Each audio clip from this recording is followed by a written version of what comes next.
So if you're not an introvert, you probably assume that we're mostly just really shy and quiet. That's not even the tip of the iceberg. And people might think we're just really antisocial, which some of us kind of are. I prefer to call it selectively social. We do not talk a lot because we do not interact just for the sake of interacting. You guys just need to understand, we don't need people. We have ourselves.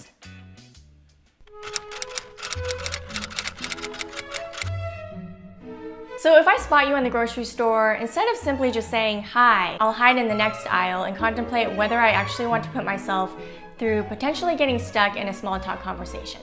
If you spot me in the grocery store, odds are I spotted you first, rushed off, and hoped that the grocery store was big enough that you would not see me.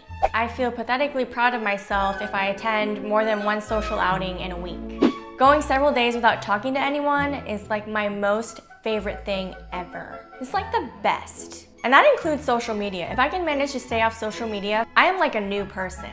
Nothing makes me feel more phony than attending any sort of networking event. Whenever it comes to anything small talk, I've gotten really good at pretending I'm actually interested in what you're talking about. I know, the weather is insane lately. Like yesterday it was sunny and today it's not sunny. I prefer to lie rather than disagree with you just to avoid any sort of confrontation. Phones are one of the best deterrents for when you spot someone you know at the grocery store, because you can suddenly look like you didn't see them because you were too busy on your phone. Okay, I gotta get this on my list. Oh, and I gotta refresh my email. I gotta see if I got any calls that no one leaves me. If I go to an event or some sort of social gathering, I make sure that I leave by 10 or 10:30. I'll usually say, oh, I'm getting tired, I should probably go home.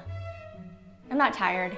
I usually go home, stay awake for at least 3 hours, surf the internet, watch YouTube videos, or read. Bars, clubs, and any type of environment where it's mostly standing room, that's like pure hell to me. If you invite me for last minute plans, I'll most likely come up with some sort of generic excuse to just stay at home. We don't just do last minute plans. We have to have time to mentally prepare for any kind of outing. I know it makes it sound crazy, we just need it. And I'll pretend I didn't see you even though you're literally in my line of sight.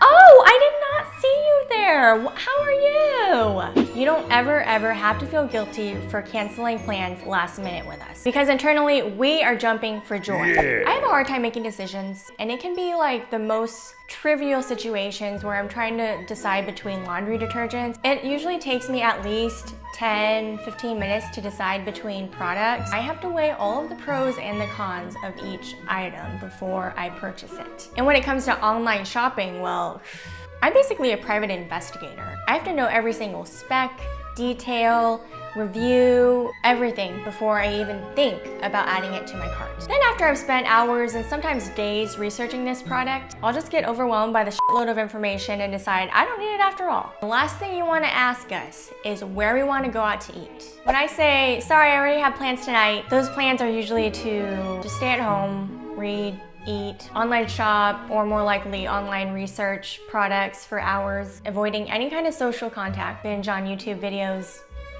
basically just chill in my own solitude. But those are plans, okay guys? Those are plans that I made with myself. So don't judge me. As an introvert, I may be a really good listener, but sometimes when you're talking to me, my mind can't help but just wander off into random topics like what the meaning of life is, or why snow is white. Why do we live in boxes? How high is the sky? I come up with the best comebacks ever hours after I had that conversation. I'm gonna give you some life-changing advice you haven't lived until you've gone to the movie theater by yourself. So life-changing experience, do it. Just do it. I get so excited when I have no weekend plans whatsoever. Most of us introverts have a really extroverted best friend, and one of the greatest things about having an extroverted friend is that when you go to social events, you can kind of use them as like a shield, so they can do all the talking to the people you don't know, and all you have to do is sit there, nod, make eye contact a few times, and maybe say, I know, right? Like 7 or 8 times. I have to have had at least 100 encounters with you before I open up about anything remotely personal in my life. I can literally go weeks without having a single phone call. And 90% of the time that I do talk on my phone, it's because the other person called me. We have text messaging for a reason, people. Use it. I'm basically an author when it comes to text messaging. Like, I can write novels. I prefer social gatherings to be at other people's houses so that I can easily slip away whenever I want to. Because whenever a gathering is at my house, there's that awkward moment where you have to be like, it's 10 o'clock already? What? Are you guys tired? Do you want to go home? Do you want to maybe leave now? I got a few things to do. I gotta get up early. Just get the fuck out of my house. For fucking fuck's sake.